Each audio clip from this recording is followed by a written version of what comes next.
Hello, friends. Today's episode is brought to you by From Within Records.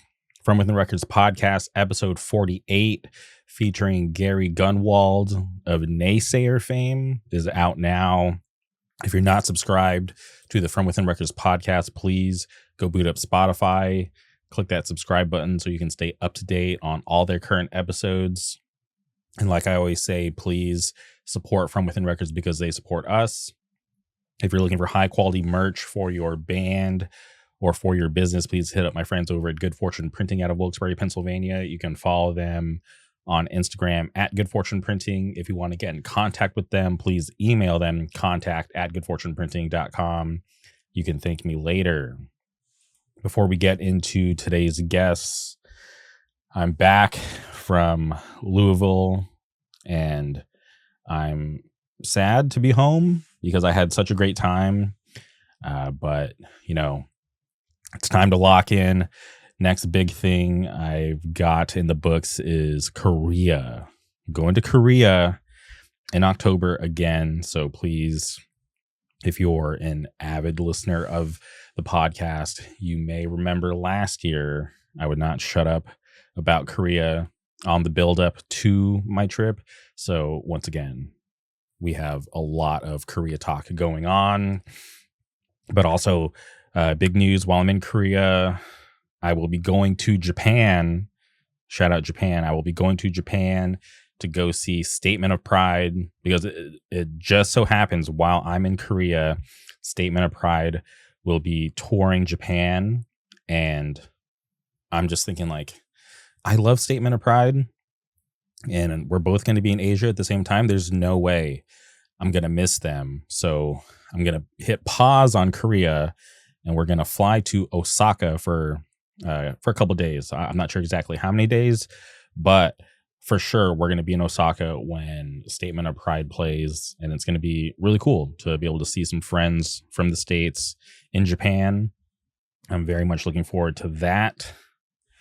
Also, KCON just announced the first lineup, which I'm starting to see a trend because I've gone to KCON, like 3 times at this point, 3 or 4. I can't remember exactly, but I'm assuming that they sign these groups on, like when they book them, they have a contract in place for them to appear, consecutively. So it's not like, hey, we're going to book you for 2025. It's like, I think when they book them, it's multiple years because these lineups are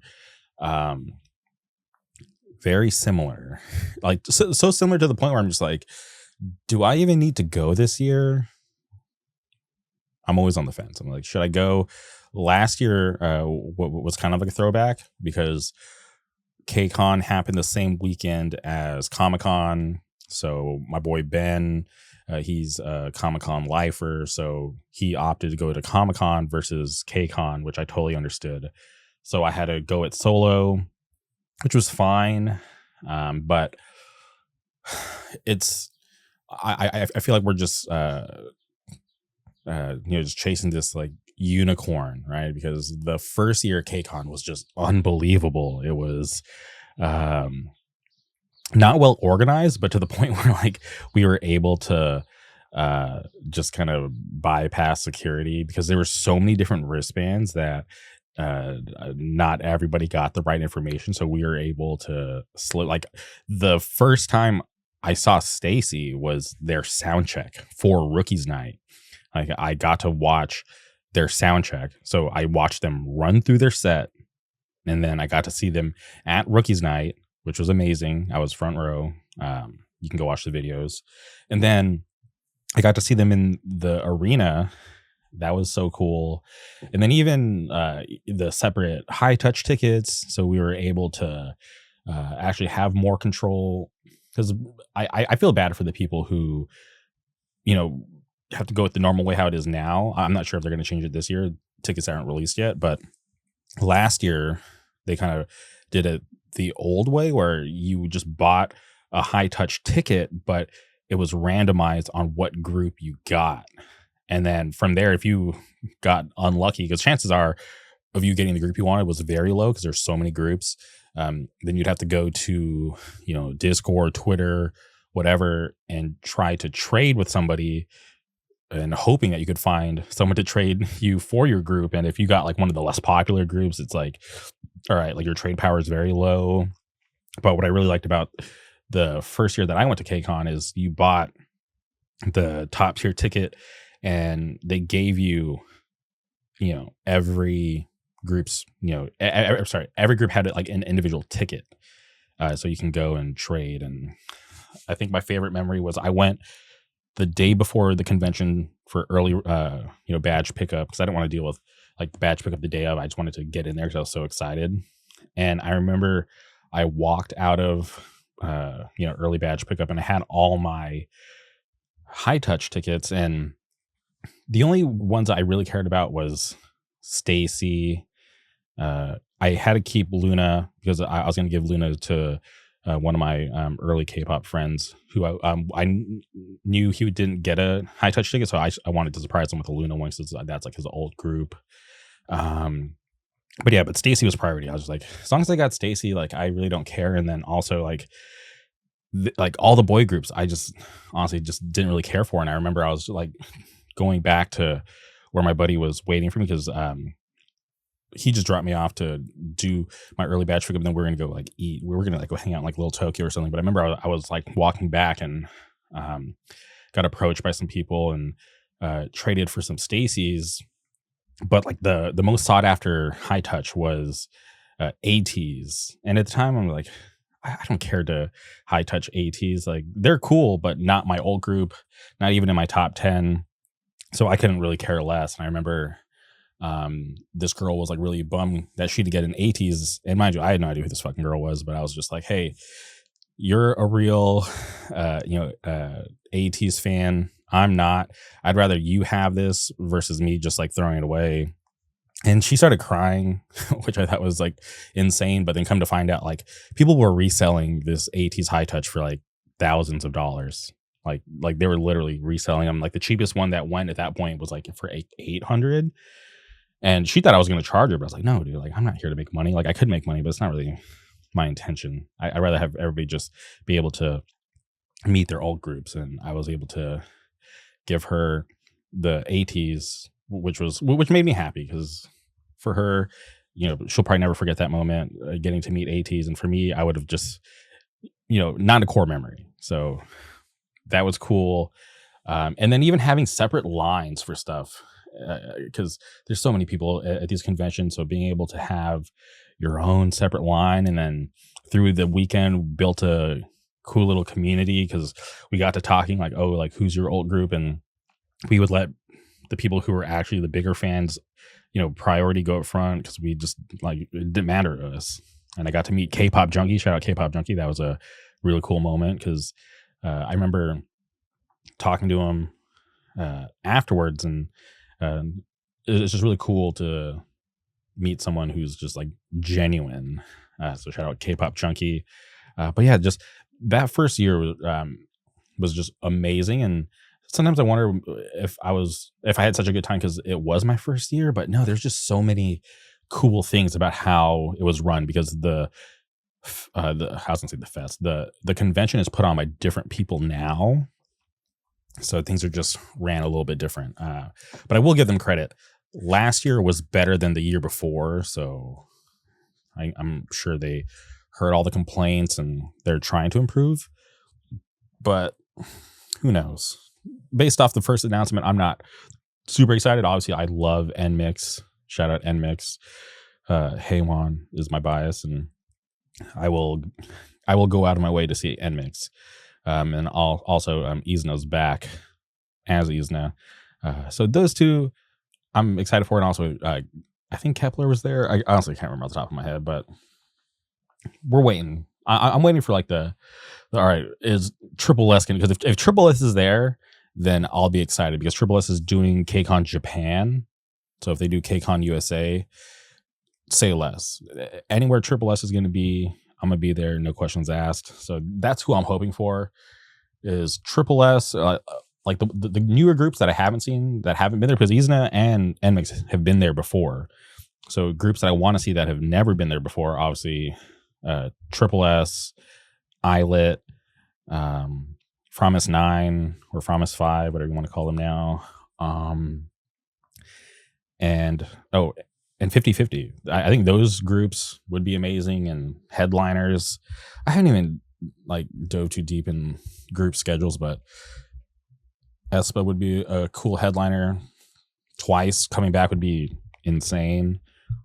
There's options, so I'm hoping that they come strong. Usually, if you compare KCON USA's lineup to the other countries, like our lineup's trash. Like Germany, Saudi Arabia, Japan always get better lineups than we do. So crossing my fingers. Just give me some cool new groups and I'll be down. Maybe Kiki. There's a lot of new groups. Meow would be cool, but do they have enough songs? Or maybe they can just do like some covers. I don't know. Hopefully they bring some cool stuff over. But as of now, I'm kind of lukewarm on if I'm going to go. Cut to at the beginning of August and I'm there. I always say I'm not going to go, but then I always end up going. But who knows? We'll figure it out. But that's about all the KCON stuff for now. But on today's episode, we had to track down our good friend Danny.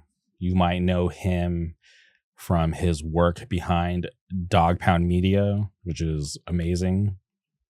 You might know him for his band Afterthought. They just dropped a demo not too long ago. Amazing hardcore band. Please go check them out.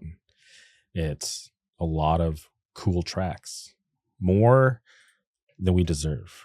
They're a great band. I'm a huge fan. Have some of their merch hanging back here somewhere.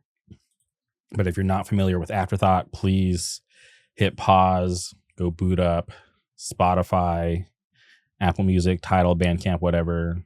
Go stream the demo, come back here, and you can listen to Danny and I talk about the origin of Dog Pound Media, which I was so curious about because I'm such a fan of what he does. And getting to meet him was such a surprise because I should have realized that it was going to happen because I was obviously so set on going to see Contention in Tijuana. And I just don't know why I didn't put it together that he was going to be on tour with them. But it wasn't until I saw social media posts from the San Diego show and I saw that he was there. I was like, oh yeah, Dog Pound Media is here. And at that point, I didn't even know his name. I just knew him as Dog Pound Media. So I was like really stoked to meet him because like I said, I'm a fan of his work. So to be able to have someone cool like that on the West Coast, I was like, all right, hopefully this guy's cool. And definitely checks out. He's great hang. And I was lucky enough to be able to meet him in Tijuana. And then just weeks later, we linked up at the Pain of Truth show in Anaheim. Shout out Nick Barker. That was really awesome. They just did a really good job of making me feel welcome, which was cool. So shout out Nick, shout out Danny. The night in Anaheim was awesome. Pain of Truth killed it that night. I have some really cool videos from that show. If you're not following me on Instagram, you probably missed out. So I highly suggest you go follow me on Instagram so you can see a bunch of cool posts from whenever I'm at hardcore shows. But like I said, go support Afterthought, support Dog Pound Media. If you're on the East Coast currently, Danny is with Pain of Truth in Tsunami for their tour, which is really awesome. They just played Long Island. They just made history on Long Island. So shout out to Tsunami. Shout out Pain of Truth. Two awesome bands doing it right now in hardcore. So support Danny and all of his endeavors, and then come back here and listen to us chop it up about a ton of cool things. So please strap in, enjoy this podcast. And without further ado, welcome Danny to the show. 1, 2, 3.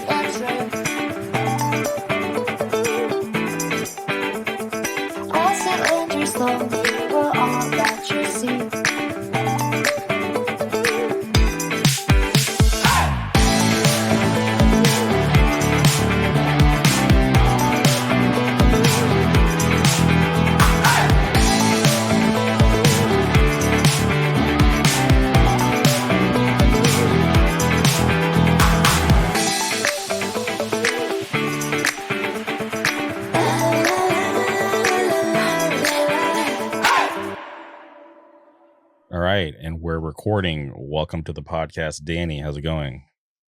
Good, man. Thanks for having me. No, this is awesome. If I'm being honest, when I was going to Tijuana and I found out that the Dog Pound Media guy was going to be there, I was like, oh, that's cool. I didn't expect that, but I'm excited to meet him. Hopefully, he's a cool guy. And sure enough, I got to meet you, and I thought you were cool, and here we are. Yeah, man. Tijuana was awesome. I've never been over there, and I didn't know you were gonna be over there either. But it was definitely an experience being over there. Yeah, and I'm just curious. Like, we can build back up to that, but just Dog Pound Media. Can we start there? Because I'm just so curious. Because I've seen so many of your videos, and I just really like the style that you do it. Because I feel like there's so many videographers, which is totally fine, but a lot of the times it's just they're up there with their camera. There's no really like special touch to it. So a lot of times I watch stuff, and if it's not like my friend's YouTube page, I'm just like, all right, I don't even know whose video I'm watching. It doesn't really stand out. It's just a normal video. Yeah. But I like what you do, because when I see one of your videos, like I know that's like a Dog Pound Media video. So I think it's really cool that you're able to find a way to stick out, in this world where so many people have their their phones and their professional cameras out, but you just found this awesome way to stick out, and and you also do really cool stuff too. Thanks, man. Yeah, I decided it was a few years ago. Like I was filming, like I was doing music videos and stuff like that, and I was doing like 1080, 4K stuff. And then I just had the idea to do. I've always loved like just the VHS look, the nostalgia of it. Then I ended up just buying it. I fell in love with it, and then I was like, "This is it. I don't really want to film with anything else." You know what I mean? And ended up just doing really well. And the camera that you use, is that like a very specific model, something that you sought out? So like I was doing research, like what would be like the easiest, maybe not easiest, but like just like a typical thing that people use when they're doing VHS, like and converting it to digital. But it's just a regular Sony like high 8 camera, like a handy cam. So it's like nothing different than like whenever you see somebody post a VHS like video, it's pretty much like the same setup everybody else has. Uh, And since it's such like an older camera, are you ever worried about, if yours breaks, do you have a backup, or are you just ready to cross that bridge when Dude, you get yeah, they there? break all the fucking time, man. So with that run that you were with us in Tijuana, that contention run, I hopped on with Pain and Truth right after, and then I had three. I always bring three cameras with me, like just in case something happens. And two of them died. So two of them died, and me and Pain and Truth had like I don't know, like 4 more days, and I was stressing. I was like, dude, I cannot lose another camera because then my camera dies, and I'm just sitting on the bus, just taking up space. You know what I mean? You're sitting in the van. So luckily nothing happened, but yeah, dude, they break all the time. They're like 20 years old, man. And when you say they break, is that like they're finished? You have to just move on, or is there any way to like repair them? Um, yeah, there's people out there that repair them, but to me, if I'm paying like 60, 80 bucks, 'cause the cameras aren't that expensive. They're like, well, they're kind of expensive. They're like anywhere from like 180 to 250. Okay. And it's like I don't want to pay half the price for someone to fix it when I could just buy a new one and not worry about it. You know what I mean? And are you just buying these like on like eBay, or are you just hitting up like the Yeah, local eBay. Craigslist? But sometimes I'll like get lucky and I'll find something on like Facebook Marketplace or at a thrift store. Hmm. But uh, but yeah, if I see something at a thrift store or a pawn shop for like 20 bucks, I'm gonna take that risk. You know what I mean? So if it works, it works. If not, whatever. I'll just add it to the graveyard collection of cameras that I have. And is it always the same model that you're going after when you're having to replace the dead ones? Yeah, typically I really like so I shoot on it's called a TRV 308 and I just like the way it feels in my hands and it's like it's gonna be the same look because it's all like high eight, but yeah, I just like the way it feels and it's comfortable, it's light, it's nothing crazy. And like I know they say they break a lot, but they are pretty durable. I've dropped them a lot and they've been fine. And what's the longest one's lasted, since you got your hands on it? Dude, it was like my first one that I got ever. Like I remember the first one I got, I didn't even know how to really use it or anything. And then dude, that lasted me like 2, 3 years until it died. and then I just started buying. And then now it feels like they break all the time. I don't know why. It's weird. It's crazy. Yeah, because 2-3 years, and then you just mentioned you had two die on you on the Pain and Truth run. That's Bro, yeah, and then it was like it wasn't even like it showed no signs. I literally like during the contention run, I turned it off, put it down, literally like 5 minutes, and I went to go film something, and it just wouldn't even click, wouldn't do nothing, wouldn't turn on. I couldn't believe it. it's wild, but it's definitely cool. And would you ever go back to like 1080p 4K stuff? Dude, yeah, it's funny that you say that because it's packed up right now. But for this, I'm doing a run with Pain and Truth and Tsunami coming up, and I'm bringing a VHS camera, but I'm also bringing a 4K camera that my buddies let me borrow. It's like it's Panasonic HVX 1000. It's just like a modern skate camera, pretty much. Okay. Everybody uses, and he was like showing it to me, and I was like, dude, like I love the way it looks. I love the way like how easy it is to use.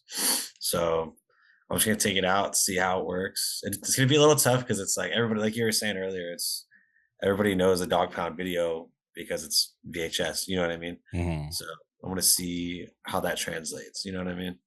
Yeah, you gotta find a way to kind of keep it, with your little touch. Exactly. Yeah. I'm hoping the logo in the corner will be good enough, but it's just gonna be so easy, man, because I uh no matter like let's say I film for an hour, that's how long it takes for me to rip the footage. So it's like I gotta record the footage onto the computer and it just takes so long, especially on tour. It's a nightmare, dude. Yeah, I remember asking about the process when we were in Mexico, and just hearing about that, I was like, that is so insane because the end of the night, uh, I just want to go to sleep. So for you to be able to, tough it out and, have to stay up and, Yeah. wait for it to rip, that's crazy. Yeah. And it's like everyone's tired. I'm exhausted. I want to go to sleep. Everyone gets to go to bed. I'm just fucking doing my shit. You know what I mean?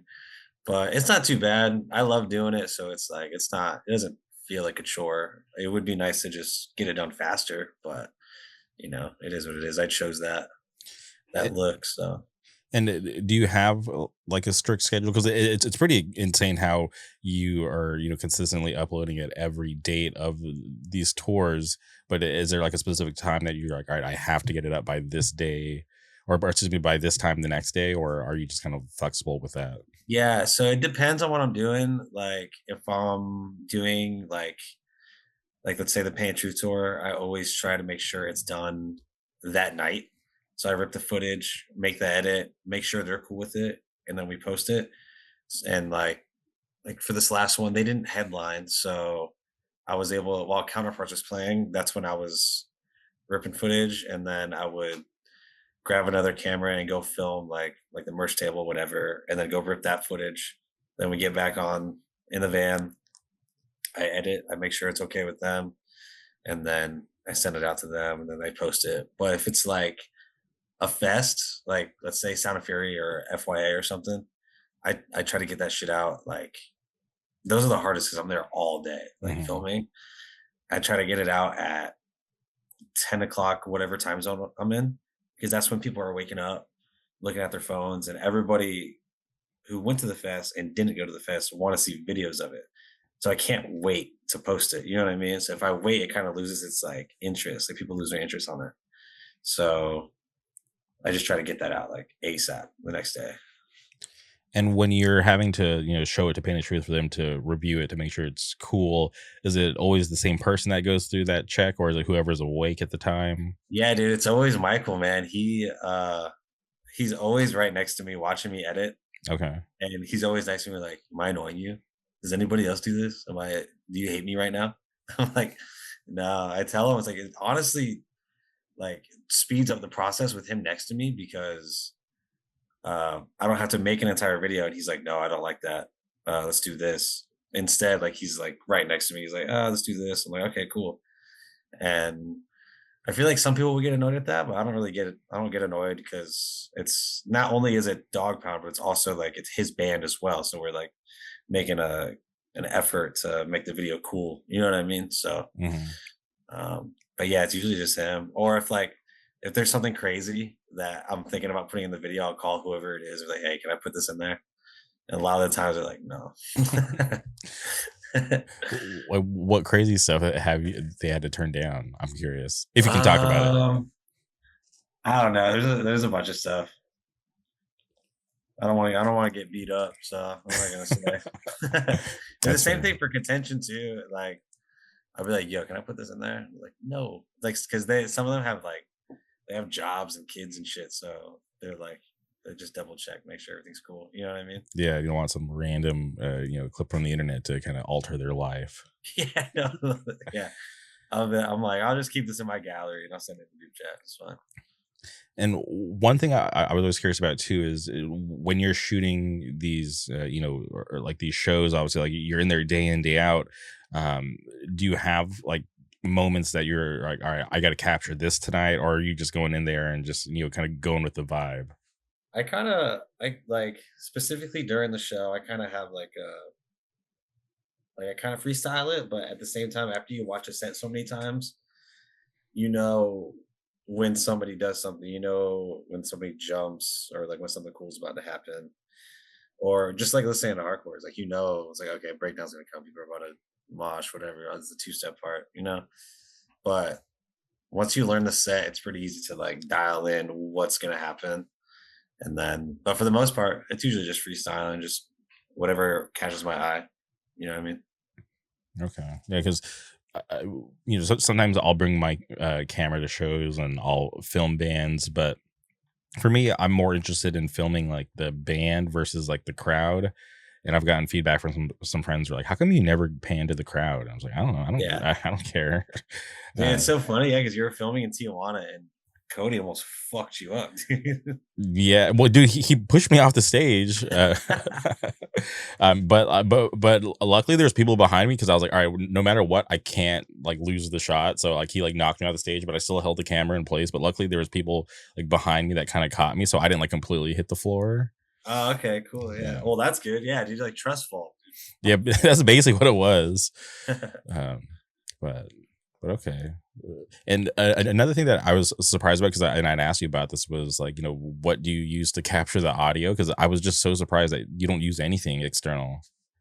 Yeah, no, it's all onboard camera and it's dude, people have like I've played around with the idea of getting like a like a cool mic or just a good mic and putting it somewhere and then, syncing it. But dude, just the way it sounds, it's like the video I just did, not just but like for FYA for that foundation set, like everybody screaming the words on that mic just sounds so crazy, you know?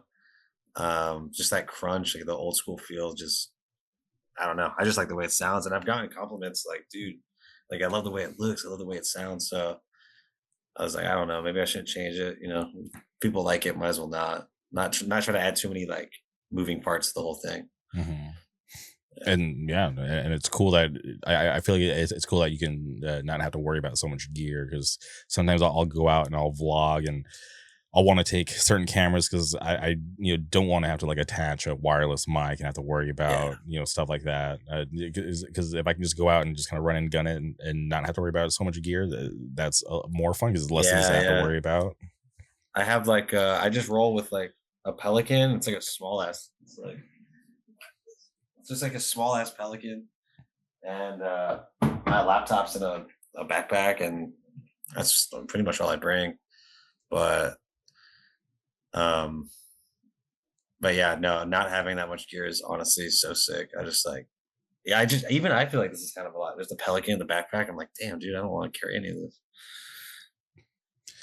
And how did you come up with the name Dog Pound Media? But dude, like a long time ago, me and my friend would just come up with shitty band names and text each other. Okay. Like we'd text anytime we'd have it, be in the like middle of the day or whatever, and I would just text him in all caps, just whatever band name we think it would be something stupid like fucking like Homeland Obscurity or some shit like that. Uh, then he like just said Dog Pound one day. I was like, yo, that's actually awesome. And then I finally decided to like um do the video thing, and then I was like, yo, I'm gonna steal that. That's gonna be my thing. And then ended up just using it. So just worked out well. And then did the logo and everything, and it just worked out. It was really cool. And I'm assuming obviously you have this relationship with Contention because they're local. But I was surprised to find out, through hanging out with you in Tijuana, that you were gonna be on the Pain the Truth run, because I, had planned on going to the Anaheim date before I met you. So when I found out that you were going to be there, I'm like, all right, cool. And another person that I know is going to be there. I was always curious, how did you have a relationship with Painted Truth? So it was my first. So I took a break from going to hardcore shows for a while. So probably from like 20 for like maybe like for 3 years or 4 years, something like that. And then in between that time, I got into filming, and then I saw FYA was coming up, and it was the Turnstile year, and I was like, "Damn, they're blowing up. This is probably the last time I see them in a small room." So I was like, "Fuck it, I'll just go film. We'll go try that out."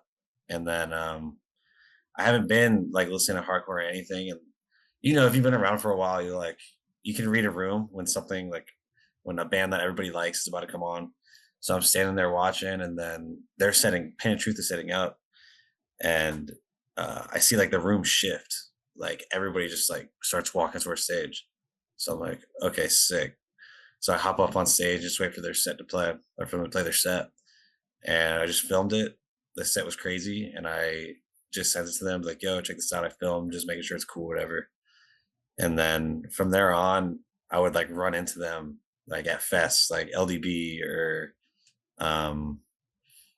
yeah, it's just like FYA, LDB, and then I ended up hitting them up for this fest in North Carolina called Overcome Fest, and that's when I made an edit for them. And like ever since then, we just stayed in contact. And then I want to say it was just the not this last Contention tour, but the one before that. They were playing a show in Philly with Contention, so I went up to them, said what's up. We started talking. I was like, dude, like we need a videographer for it's a Day to Remember tour. I'm like, all right, well, hit me up, dude. Like, what are we doing? And then a few weeks later, they hit me up, and then we just went on that run. But we've always had like run-ins. You know what I mean? It's like, oh, Mhm. yo, what's up? I'll film them, whatever. And they've always like liked it. They've always like told me how much they like it, like the videos or like the style or whatever. So Pretty organic. yeah, super organic, nothing weird, nothing like please, please, please take me. You know what I mean? Yeah, no, for sure that can get awkward.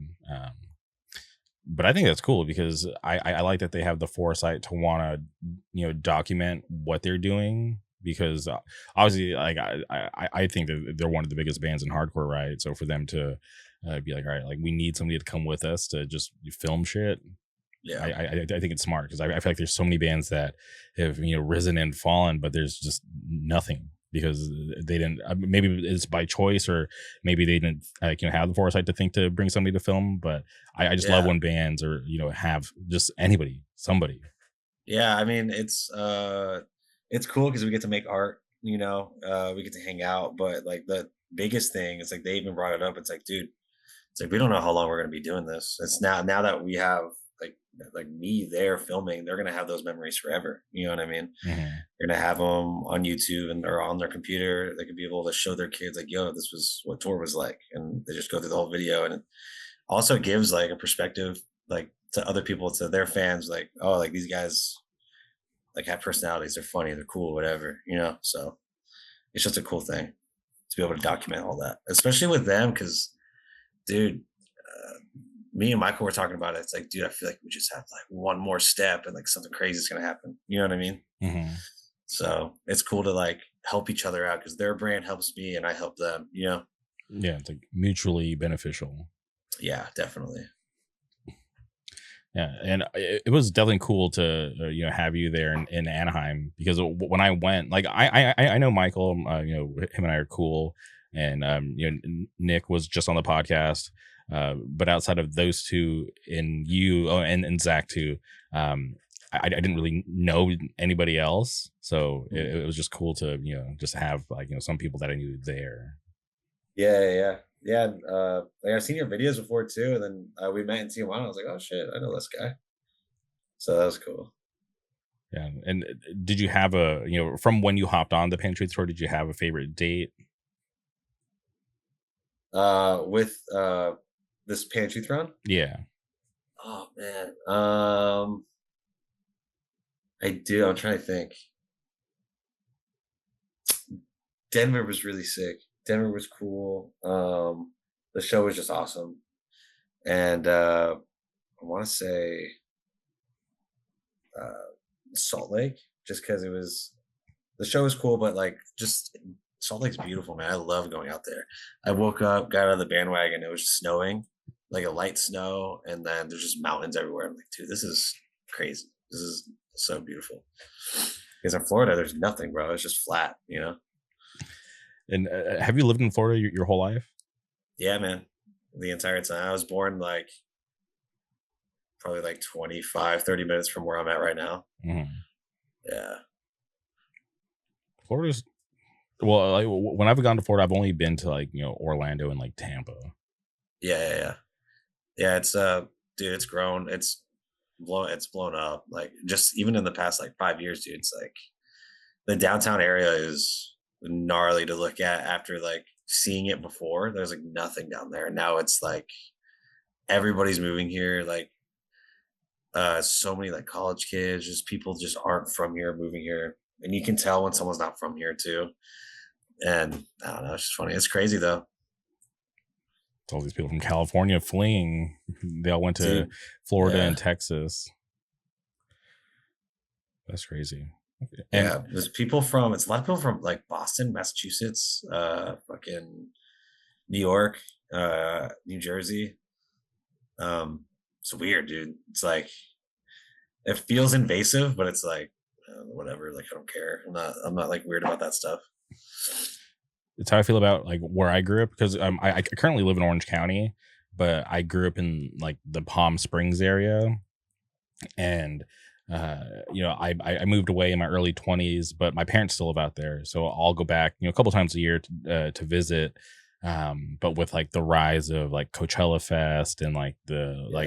the tennis stadium getting more popular and like more celebrities moving down there, it's just really interesting to see like how it's like developed over the years because growing up there was like nothing there. There's like Yeah, dude. literally That's how nothing to my do. like the little like neighborhood I grew up in. It's probably like 25, 30 minutes outside of Tampa.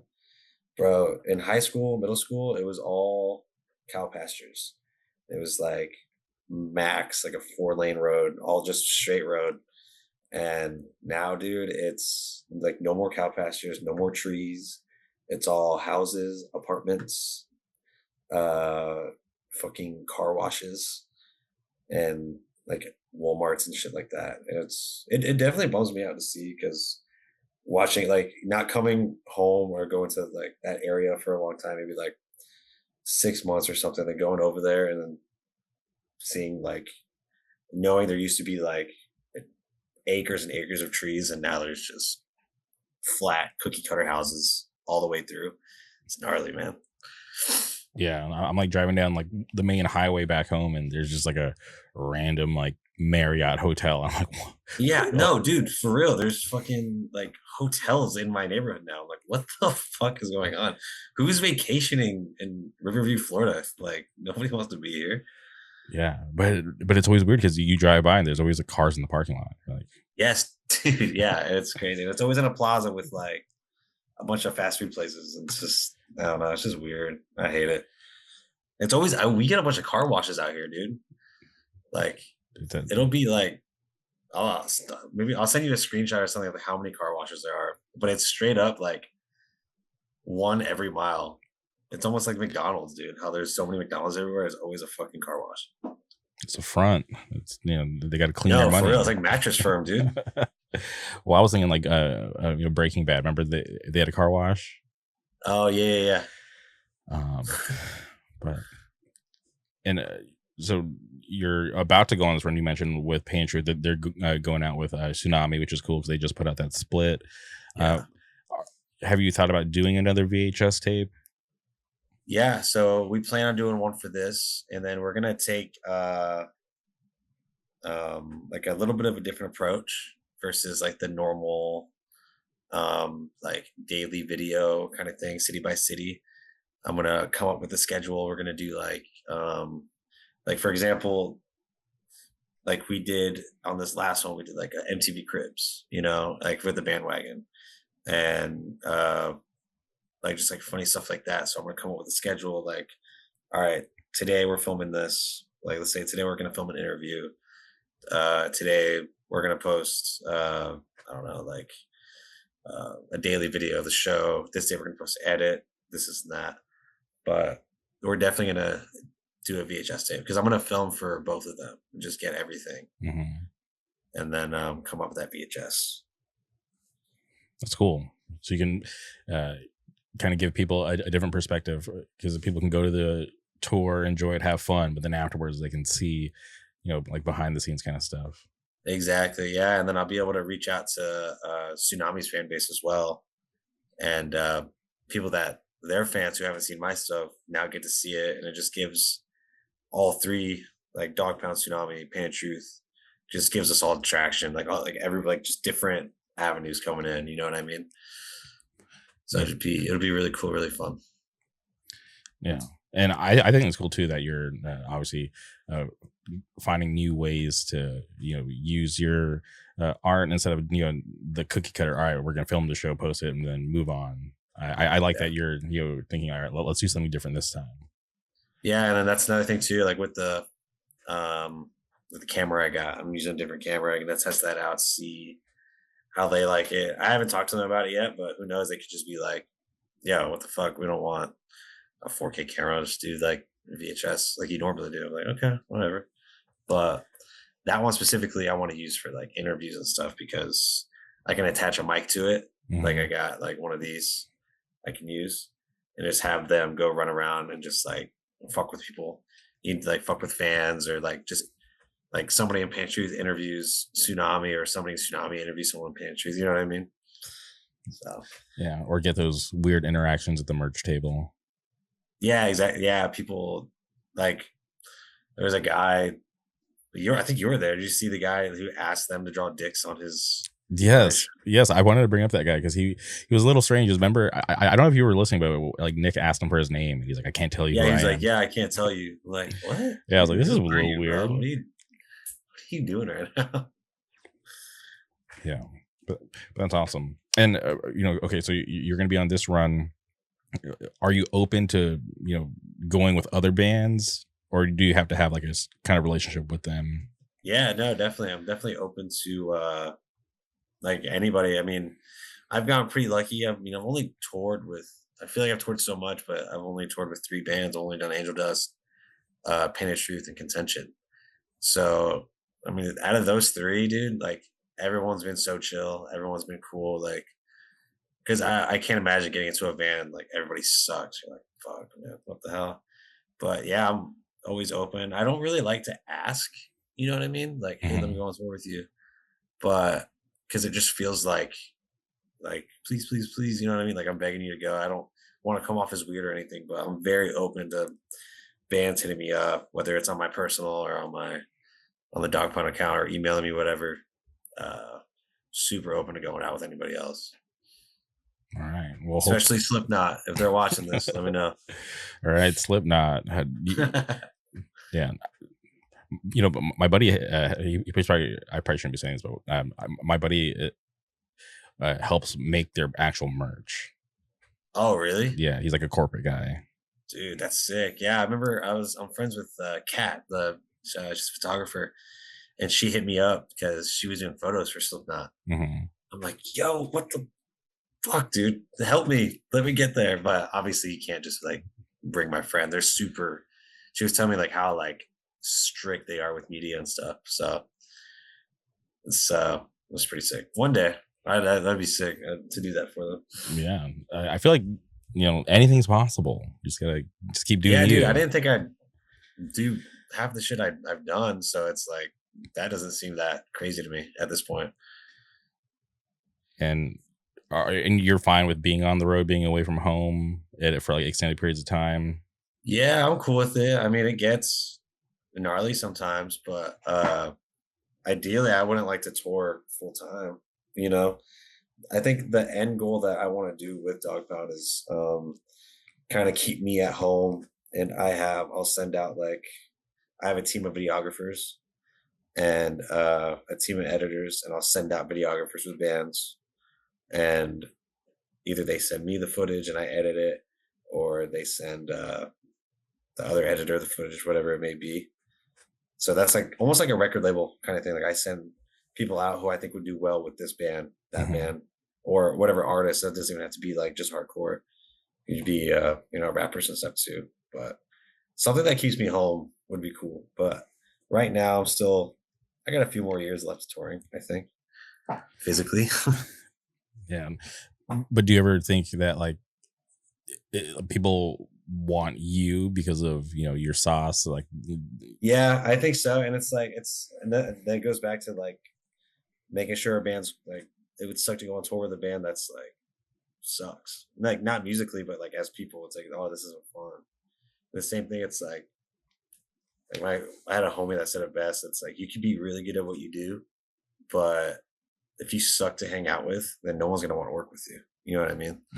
So that would be like the biggest thing. It's like, making sure that the guys are cool that I send out, because I don't want to send out some like fucking dork or weirdo and put him in this band's van, and then now I got to pay for his flight back home. You know what I mean? Band's gonna text you, hey, we left the homie at the airport. Yeah, like, yo, this dude sucks and he's weird. But I've never heard of anybody with that kind of vision, so I think it's really cool that that's something that you want to do, because I think any band that's going on tour, somebody should document it.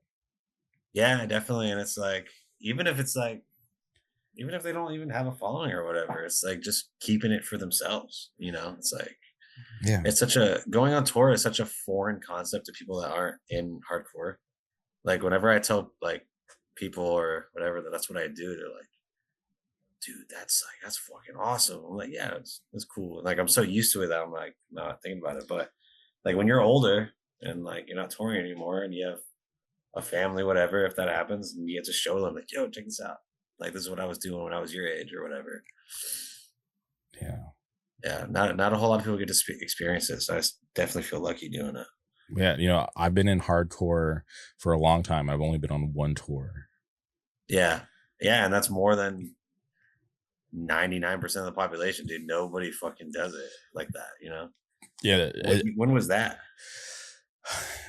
Had to been like 2006. It was First Blood. They were touring on their California album. It was First Blood, Death Before Dishonor, Bloodline Calligraphy, and I was with this local band from Moreno Valley called Every Man for Himself. So I just did like the California, Las Vegas, and like Arizona dates, because I was in like school. I was like a college kid thinking I had to go to college. But that it was for a week, but that whole week was like, seriously, like I still think back about it, and it was like some of the most fun I've ever had. Yeah. I was just about to ask, like, how was it? It was fucking awesome, right? Yeah, I would just sell merch, and I would take my break during First Blood. I would mosh for their whole set, and then I would go back to selling merch, and then we would just just mess around in the van, listen to Hit the Lights, and just nothing to do with hardcore after the show, because obviously like it's like hardcore for the majority of the day. Fucking burnt out, but yeah, dude, it's like touring is like straight up like feels like sixth grade again. I just feel like a 12-year-old with all my homies and just doing dumb like shit that I like normally would never do, like just being dumb and like hanging out, like just happens on tour because you feel like a little kid again. It's so funny how it works. Yeah. And how old are you, if you don't mind me asking? 28. Okay, all right. So you're getting up there. Yeah, all right. I mean, yeah, I can't say that. You don't want to know how old I am. No. 2006, college. I don't know, man. What are we working with? I'm 37. Ew. Dude, yeah, that's what I'm saying, bro. I'm turning 38 this year, so I'm old. That's how I feel. I feel old as fuck. But you look great. I didn't think you were that old. Thank you. I appreciate that. I think it's because I'm Asian. So you're what? It's because I'm Asian. There you go. Hell yeah. Yeah. but okay. Doghound Media. Awesome. But you also sing for a band called Afterthought, which obviously when we're hanging out in Tijuana, I heard you guys like talking about it. And I remember I hit you up asking for the link to check out the band because obviously I'm always curious and really enjoyed the demo. But I'm curious about like the origin of the band. Yeah, so I had nothing to do with it. I was just home one day, and no, I think I was either home one day or getting my hair cut. I can't remember. My homie was telling me, he's like, "Yo, like I met this guy, uh, because he's a barber. He's my friend, and he's like, I met this guy. He's a new client, and like he wants to start a band." And he was like, "I don't know if I want to do it. Like, this is D'Angelo, and Mhm. he's in contention, so he's already busy with contention stuff." He's like, "I don't know if I want to do it. I don't really want to start. I don't like starting bands with strangers." And then the guy, or his name's Ryan, he just kept asking. He just asked one more, like a few more times, and it just something clicked with D'Angelo. He's like, "All right, fuck it, I'll go like jam with him, whatever." So they got some time out in the like rehearsal studio out here. They went, and they just started making music. Then they hit me up like, "Yo, do you want to sing in the band?" I was like, "Fuck no, dude, that's crazy."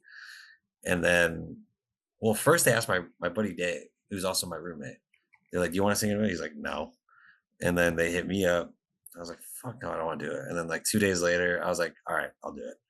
So yeah, they came up with it. They came up. Ryan came up with the riffs. D'Angelo did the drums, and then I did some lyrics, and then we got my buddy Devin on board, and just got the music out fast. Went recorded, and then got it out. And that was all within like, I want to say like 3 months, maybe less. And you didn't know Ryan beforehand. No, and what's the crazy story about him is that he's from Maine, and he knows my buddy Zach, who's in Angel Dust. So like they knew each other, and like they grew up together, and so we had that connection. But other than that, like I had no idea who he was. And then we linked up, like we practiced at my house in the garage. We linked up, and I was like, "Oh, this guy's awesome." And he has like, he's a riff machine, dude. He just comes up with it like all the time. It's crazy. But yeah, I had no idea who he was prior. That's wild. Some guy from Maine ends up in Florida, just stockpiled all these riffs. Yeah, and then just finds us. It's like, it's crazy. I don't know. It's fun. It's crazy how life works. And you guys announced that the demo's coming out. It came out, but the record release show just happened, and I felt like there's like a big gap in between. Was there a reason for that? Uh, trying to think. No, I think it was just the way it worked out, and it was honestly probably with the contention tour as well, because I'm with contention when they play, and then D'Angelo's with him, and then Mhm. we're just both out of town. Um, but no, I think that's just how it happened. Just had a gap, like no reason. And 7 songs for a demo. I know the songs are short, but still, that's kind of a lot for a demo. Yeah, I couldn't, dude. When we like went to the studio, they told me, it's like, yeah, we have 7 recorded, and I knew like the songs, but I'm like, damn, we have 7 songs, and like I'm looking at my lyrics and shit. I only had lyrics for 6 of them, and then Ryan's like, "Dude, I got you," and pulls out lyrics out of his phone. He's like, "All right, just do this." I'm like, "All right," and then he just gave me lyrics for that last song, and then we did it. But yeah, 7 songs is a lot. Is a lot. Yeah. And can you talk about what the record release show was like? Oh, dude, it was awesome, man. We had bands from like Tampa, Orlando come out. This band Watts from Orlando is really cool. There's a bunch of kids in the band, like absolutely crushing it. Blockade from Tampa is a straight edge band. They're really fucking good. Um, who else was on it? There's this newer band called Pamper, and another band called Zero Chill, and Remote Control was on it as well from Tampa. And it was a good turnout, man. I was at the skate park. I want to say like maybe like 60 kids, maybe less, maybe more. I'm not too sure, but it was cool. We had a good reaction. People know the words. People were dancing. and then we went to the castle after. So it was a good night. The castle, I've never been, but I always hear people going. Bro, you would love the castle. Really, I'm really antisocial, to be honest. That's true. But to be fair, I say that to anybody, no matter what they're into. I'm like, dude, you love the castle. Yeah, but in my mind, it has to be fun because literally, like everybody, like whenever I would go to FYA, everybody's like, "Are we going to the castle?" I'm like, "Dude, I got to go to bed. I'm tired." Like, no, Dude, yeah, especially after FYI. Have you ever seen Blade? Yeah, It's like that. Any nightclub scene in Blade is what the castle's like. and it's like that year round. Like it's always Yeah, popping. bro. Yes, dude. It's year round, and they open at, I think it's only the weekends, and they open at fucking like 10 or 11 at night, That's which is wild. crazy to think because they're only open till fucking 3. So the fact that they've been a business for so long and they're only operating for like 5 hours, you know what I mean, or however long, that's pretty crazy to think. But dude, it's always packed. There's always a line out. It's crazy. Is there any food at the castle? No. Okay, no food. No. There's a lot of alcohol and freaks out there, man. It's a lot of fun. Yeah, the line's always wrapped around the block, but you'll go in there now and you'll start seeing like college kids in there and like normal ass people, and you're like, what are you doing here, man? Get the fuck out. You're ruining the vibe. Yeah, you're killing the vibe. You're killing your vibe with your vineyard vines and your fucking Sperry's, dude. That's so funny. And I'm also just curious about what it felt like to play the record release show, because obviously the demo's been up for a while, and to finally get out there and to see kids going crazy singing along. What was that like for you? Oh, dude, it was awesome. I don't want to make it sound like a shit ton of people were singing along, but there's like, a few of our friends like singing and stuff. It definitely wasn't like pile ups and shit.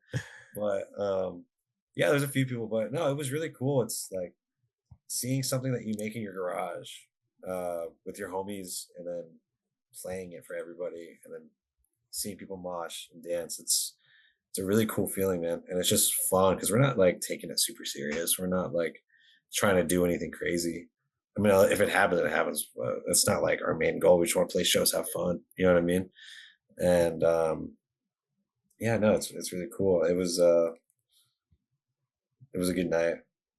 Wasn't that nervous because the first show we played, I was fucked up nervous. But this one was super cool. It was super chill. It was all my friends, and yeah, it was a really cool feeling. Did anybody film it? Yes, somebody filmed it. I was trying to think. I was like, yeah, I filmed it. But obviously, I can't film it. Yeah.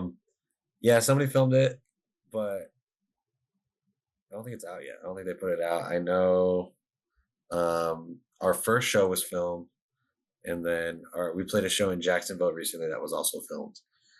So yeah, that's the only thing. I was thinking that too. I was like, damn, who's gonna film this shit, bro? All right, well, this could be the start of the empire, right? Yeah, start scouting kids out. Yeah, That's a good idea, dude. That's smart. We'll write that down. and the next Afterthought gig is a pretty big one for you guys. Yeah, dude. We're playing with Pain and Truth. That show's gonna be fucking awesome. It's funny because we weren't gonna play it, but that first day, the Anaheim date, this last tour, they're telling me, it's like, yeah, we gotta make up the Tampa date. And like I'm talking to the guy right now. I was like, word, like where are you guys gonna put it? They're like, Brass Mug. I don't know if you've ever been to the Brass Mug. I was like, dude, no, don't put it there. They're like, all right, what should we do? I was like, put it on at the skate park, dude. That's where like we have all the shows at. That's where like, and it's just gonna be a cooler vibe, and that's just where most of the shows are at. A lot of the times, for whatever reason, at Brass Mug, when you go to a show there, it's kind of like, it's like whatever. Mm-hmm. So I didn't want them to like miss out on that opportunity to play the skate park. But then a few days pass and we're sitting and chilling, and I guess they were on the phone talking to whoever, like the guy booking it, and they're like, yo, Danny, do you guys want to play the Tampa show? I'm like, yes, dude. It's a crazy question. And then I found out the lineup. They put us to play like right before them, which is even cooler of them. I was like, dude, you guys are awesome. But yeah, man, I'm super excited for that. It's definitely gonna sell out, and like when a show sells out at the skate park, it's like it's the sickest show ever. Yeah, and it's cool that they're going back, because this seems just like a one off, right? They're not doing anything else out there. Yeah, so it's insane because that tsunami run, the final date is in Daytona, and they Mhm. just added Tampa because they missed it on the counterparts run. So I just go on tour and just end home, Oh, and I that's just get to nice. get in my homie's car and just go home instead of having to go to the airport, get on a flight, whatever. But yeah, it's gonna be a little one off, and uh, it's gonna be really sick. Wow, co-headlining with Painted Truth. Yeah, yeah, pretty much. Yeah, it's That's like our fourth show ever. that's cool. No, I saw that. And I'm like, oh, that's so cool that they're really down, like, for you and what you do to have your band on that show. Yeah, no, they're fucking awesome, man. They're great guys. Yeah, and you talk about ending tour at home. I feel like that's always like the worst part about going on like vacation is that travel back home if you go somewhere Yeah, far. yeah. It's like, dude, I remember like when I first before I even like got to tour or anything, I was like, dude, going to the airport must be so sick. Like, I love taking flights. And now like after like a 3 week tour, you're just in the airport like, fuck, man, this shit sucks. Um, but yeah, so ending home, literally 20 minutes away from my house. That's where the tour is ending. It's gonna be fucking perfect. That's awesome. And do you have time to like want to do other bands, or are you just chill with just doing Afterthought for now? I think it's funny that you say that because today I was texting my buddy. I was it's like, dude, we need to do like a 6 foot ditch, like 6 foot ditch band. But I'm like, dude, I can barely even fucking write for this band. You know what I mean? But again, it's like it does take up some time, and Dog Pound does get in the way with like playing shows because I'm on tour and shit. But yeah, I think I'm just gonna keep it to this because again, it's like I'm not trying to make it happen with a band. I'm trying to make it happen with Dog Pound. It's just kind of like another art outlet, and just something fun to do with my friends. Yeah, and especially with like D'Angelo with Contention, and obviously you're gonna be always with them too.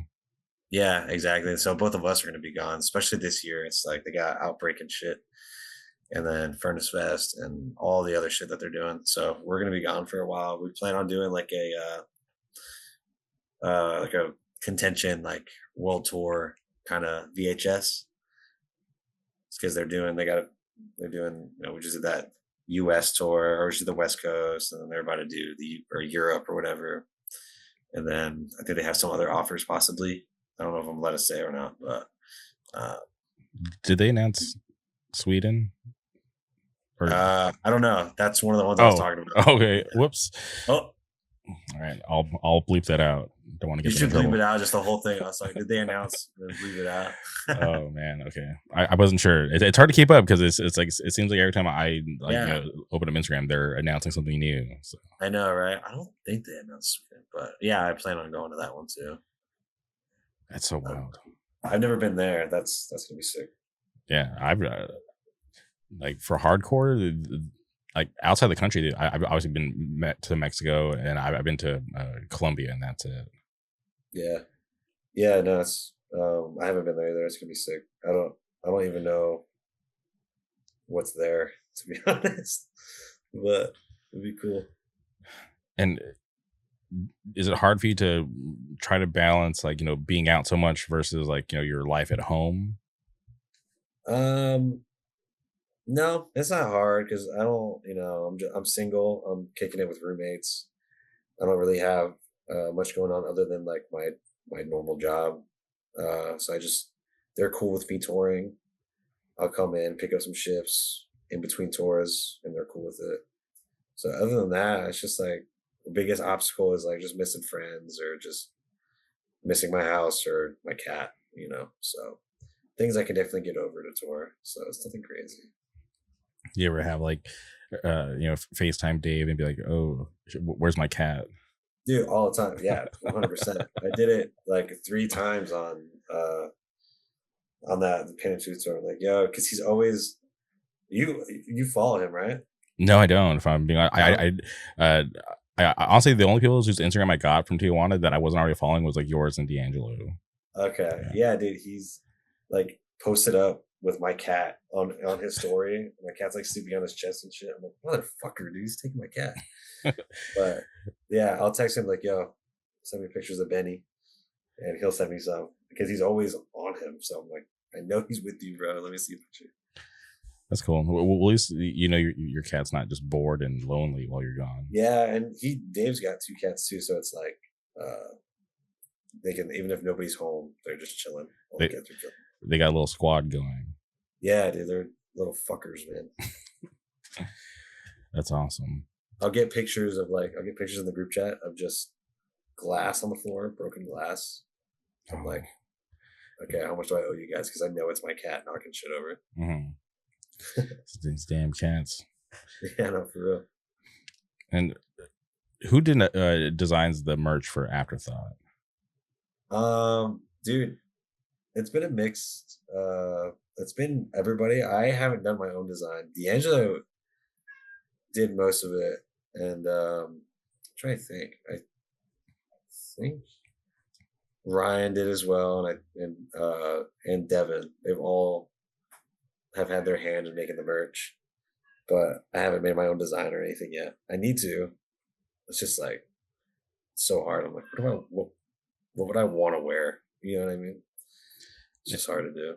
And did you guys only have that blue shirt at the record release, or did you have more stuff? No, we had the blue shirt, and then we had our first one. It was like the original like spray paint logo, and I think we have a rip. I think it's a Life's Blood or something like that rip, and yeah, we just had those 3. But that blue one's really sick. I really like that one. Yeah, I saw a picture of it. I know that it's a interesting kind of blue because it's not like your normal like royal blue or baby blue. Yeah, I think it's a Turning Point rip. D'Angelo has a shirt. He's like, dude, we should do this, and it's just really the only thing it is. It's like that we took was the color blue and the border on the back, like around the picture. Now it's usually just a live shot, but this is just like a live shot with like a cool like black border, and it has Armageddon Records underneath. So shout out Armageddon Records. Shout out Josh. Shout out Armageddon Records, man. He's the one that's making it happen in Tampa. That's my guy. That's my dog. Yeah, I've always liked Josh ever since I've known him. Back when I was like seeing Point of Contact. He's always been nice. Yeah, dude, he's the nicest dude. I remember, so I filmed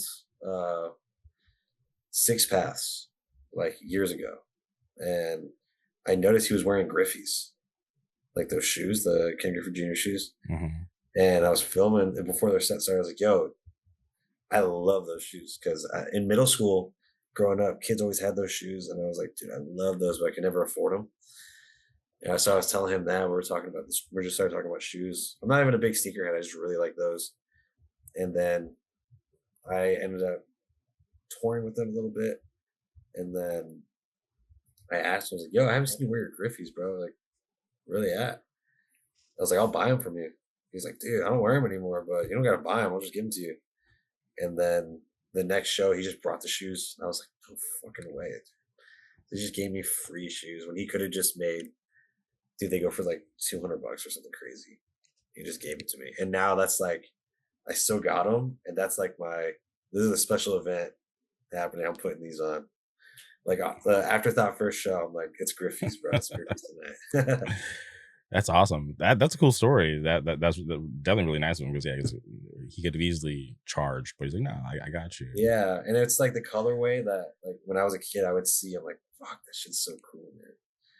But yeah, it's crazy. And I've always kept him clean. Like whenever he sees them, like when I'm wearing them, he checks them. He's like, damn, dude, you're like taking care of this. I'm like, yeah, bro, it's a crazy gift. Thank you.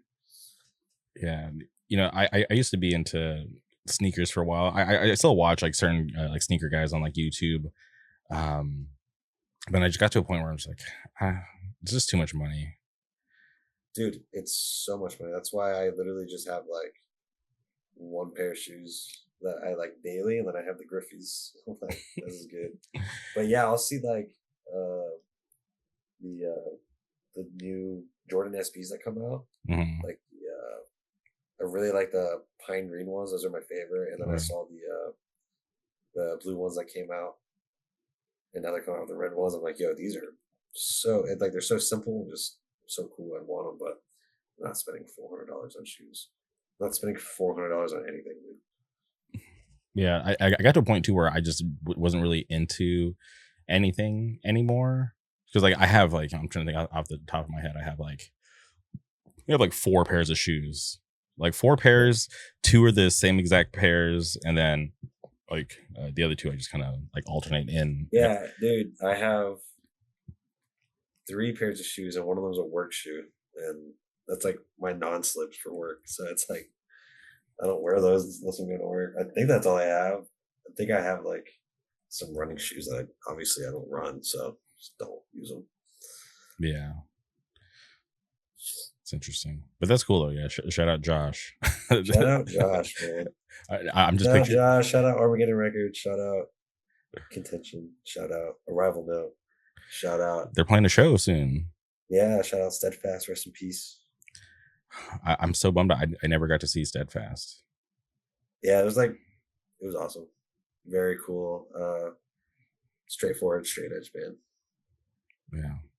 Do you feel like with Afterthought sound like you guys kind of popped up at a good time because there's like this whole like resurgence like of like more of the straightforward faster stuff becoming more Yeah, popular. yeah, definitely. I think it was great timing because for a while, and it's still kind of now, like it's a lot of like heavier shit. A lot of heavy shit. Um, a lot of like just like breakdown and heavy songs. So for me, it was always refreshing to hear a band like Combust or a band like Face the Pain or Dynamite or something like that. It's like, damn, this is awesome because that's how I got into hardcore. Was fast hardcore. But yeah, I think it was great timing. Hopefully people are gonna start fucking with it. I hope so. Do what kind of kids do you think are going to pop out to that Painted Truth show? Is it like the normal hardcore crowd, or do you think they'll bring in, kids who probably haven't like been around in a bit? Yeah, no, I think it's definitely gonna be a mix of like kids that have been a while, but I think there's gonna be a lot of like new kids that'll be there, which is awesome. Because you see like if they come in, like the new kids see the skate park, and then they see the show, they see Painted Truth, they say they like Painted Truth, and they're like, oh shit, this show was awesome. And then I just saw a few local bands before, like, oh shit, this happens here like often, like there's shows here, like it'll just be cool for them to see it, and hopefully it'll bring some kids to come back, just make the scene bigger in Tampa. And is the skate park open during the show? Because I've never been to a show. Yeah, kids are skating in the back and shit. You can go wherever. The only thing that's closed is like the pro shop, like where you go buy clothes and shoes and boards or whatever. Mm-hmm. But everything else, people are just chilling until the show's over.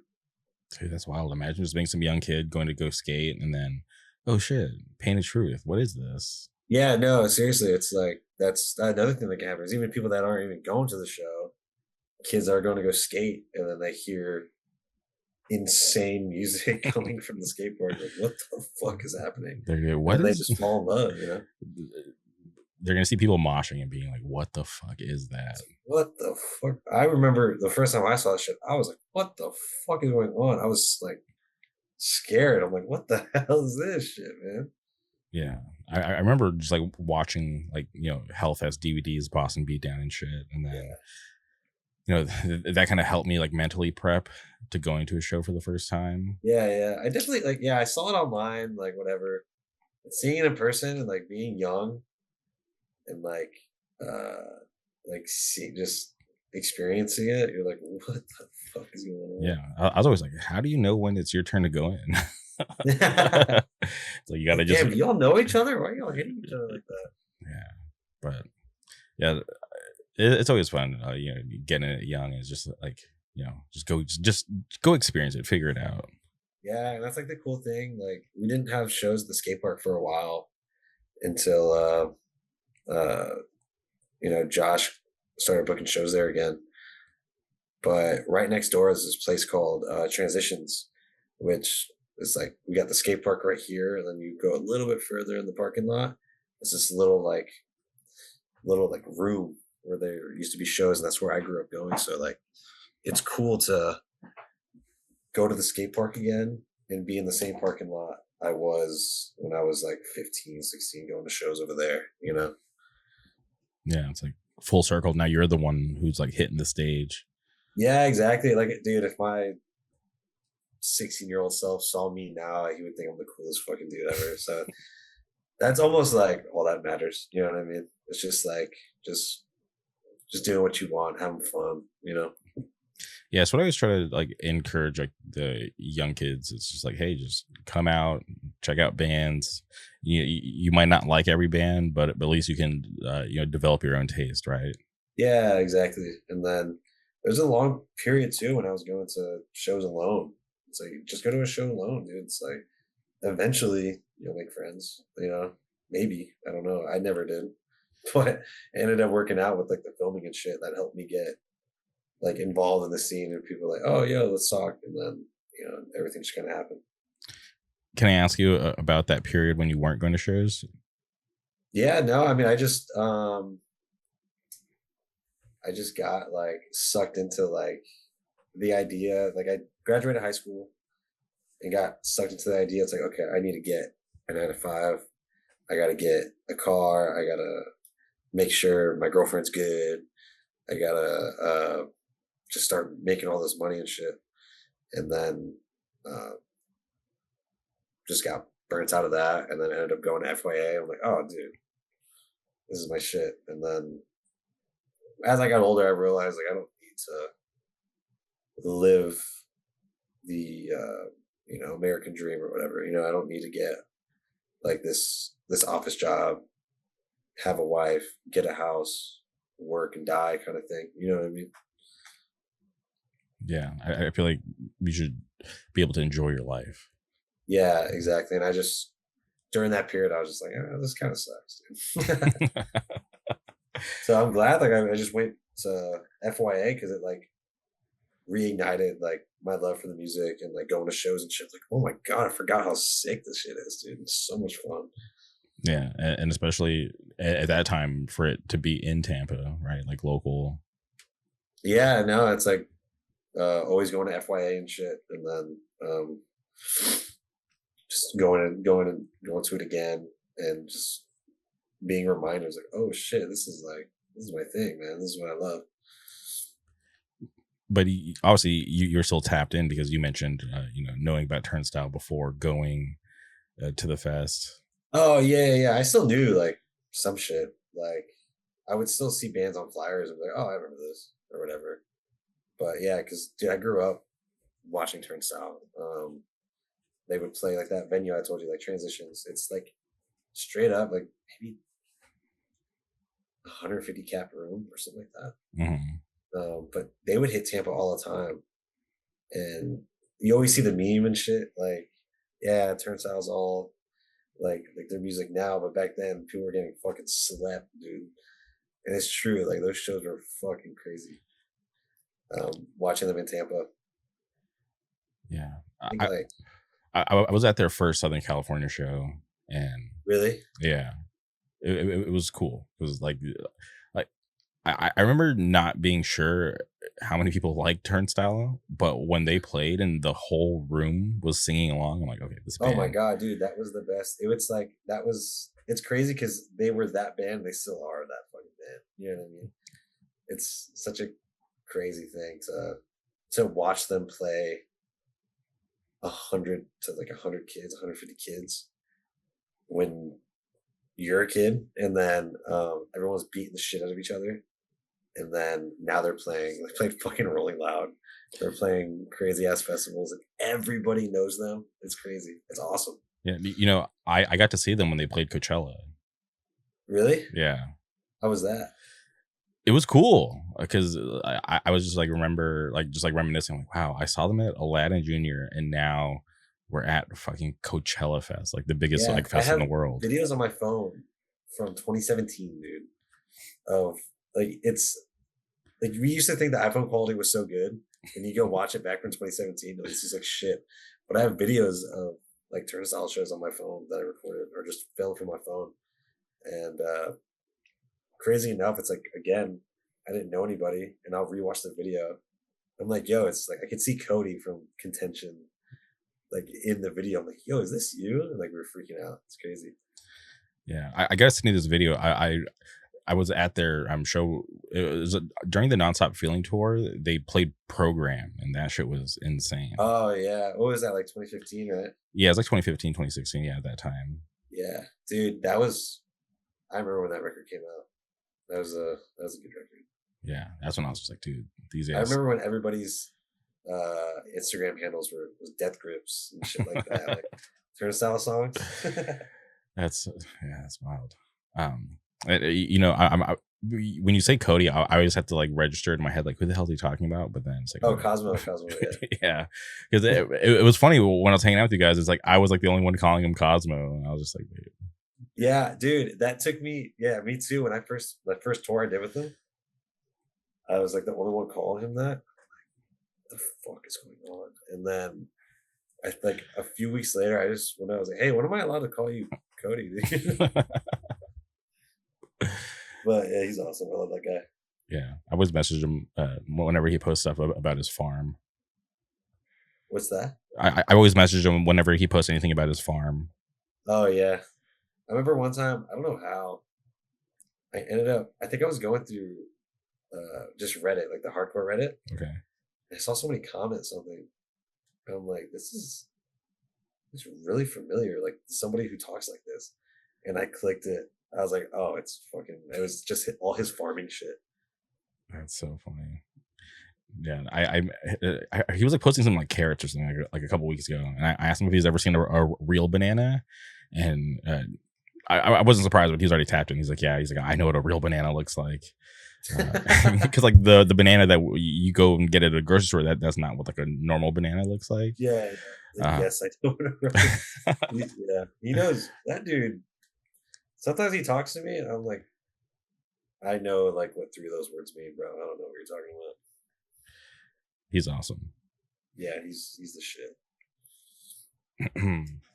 But do you have any other plans, like, you know, obviously post Pain of Truth Tsunami tour, or are you just kind of waiting?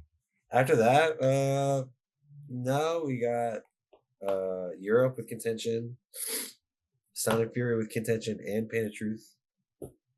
Or after that Tsunami run, it's that we play. Afterthought plays that Pain of Truth show, and then I don't know if it's announced yet, but we're doing a show in Jacksonville with Day by Day and Contention and somebody else, and then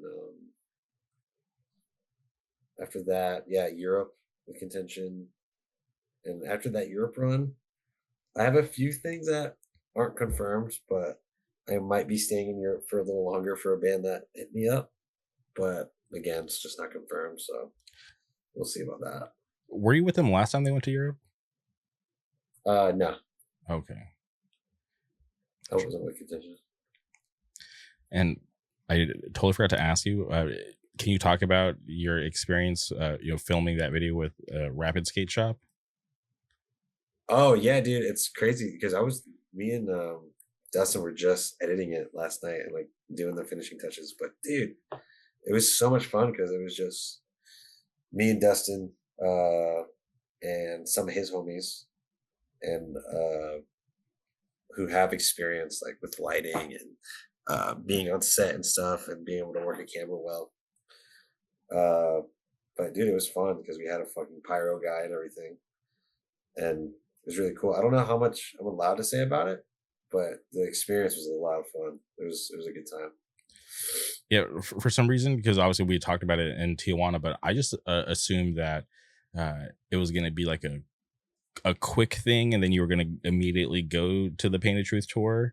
But then I just see you like living it up in California on your Instagram. I'm like, oh dang! Like, why did I think it was like immediate? Like the tour hasn't even hit the West Coast yet. So Yeah, it just worked out really well. I was like, dude, I can just come out to the contention tour. We can just kick it, like just chill. And I can just edit.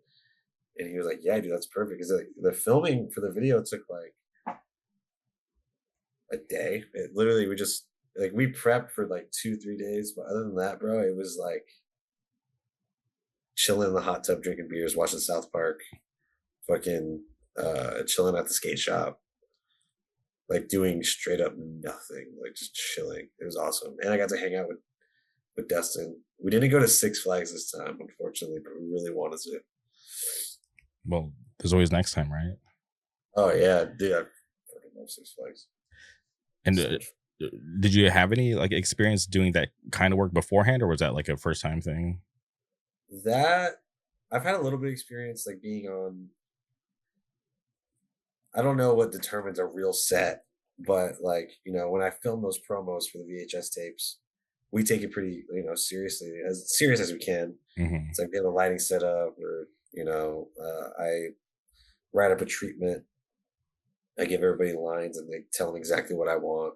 So I'm just guiding everybody. We're doing the whole action, quiet on set stuff, and so for that, yeah, but it like didn't feel like what's the word I'm looking for? It just felt organic. You know what I mean? Everybody knew what to do. Everybody knew their role, and then honestly, we just crushed it, and it was so much fun. It's awesome, and I loved that you telling me about that brunch that you went to. Which one? It was for some shoe. I can't remember exactly what shoe it was for. Oh yeah, dude. Yeah, because he's he owns a skate shop, so he's tapped in with a bunch of skaters, and he had to take me to the Painted Truth show in Anaheim. We were in LA, and I don't know anything like how far shit is. Hmm. He had to take me, and he's like, all right, we just got to go to this meeting first, this Adidas or this Converse meeting. I'm like, whoa, that sounds serious, dude. So I was like, okay, whatever. So we walk in. I'm like, damn, I've never been to this part of California before. It's like nice. And we pull up the rooftop bar, and I'm like looking around. You can see the Hollywood sign from the balcony. And I'm like, and it's like beautiful weather, sunny day. I'm looking around like, yo, this is awesome. He goes off immediately and talks to somebody. So I'm just by myself, not knowing anybody, not supposed to be there. And I'm like, I look over, there's an open bar, like they had free food. So I just went straight to the bar, got a beer, got in line for food, and I'm just eating on the corner, like looking at like the view. And he just took a picture of me. I was just by myself drinking a beer, eating food. It was awesome, dude. Yeah, I remember seeing it on your Instagram. I'm like, damn, where is he? That looks so fancy. Yeah, it's just like you look around, it's just a bunch of skaters. Like everyone's like just chilling, wearing normal clothes. That's wild. It was really cool. I don't remember what the food was, but I remember it being fire, dude. It was good. I love free food. Dude, free food, free food, free beer. Are you fucking kidding me? I'm anywhere for that, man. Yeah, yeah. I don't know, just like it's something about free food. Just it hits different. It tastes better, even if it's shitty, bro. Like, let me get some. It's so true. But Danny, this has been awesome. I'm happy that you were down to do this. It's been cool to get to know you a little better. I'm a fan of Dog Pound. Love what you do with that. Love your band. So it's cool to see you doing cool stuff, and I hope down the road you continue to be able to grow what you're doing, and hopefully more kids tap in. Thank you, man. I appreciate that. Thank you for having me. It's been a cool experience. It's like my first time ever doing something like this. So it's really cool to like share my story and like be able to talk to you and shit. So I appreciate you. No problem. Well, we'll definitely have you back on in the future. But before we go, is there anything else you would like to say? Shout out Contention. Shout out Painted Truth. Shout out Armageddon Records. And shout out every band from Tampa, man. That's it. All right. Well, appreciate your time. Thank you, everybody, for tuning in. We'll be back soon. Goodbye.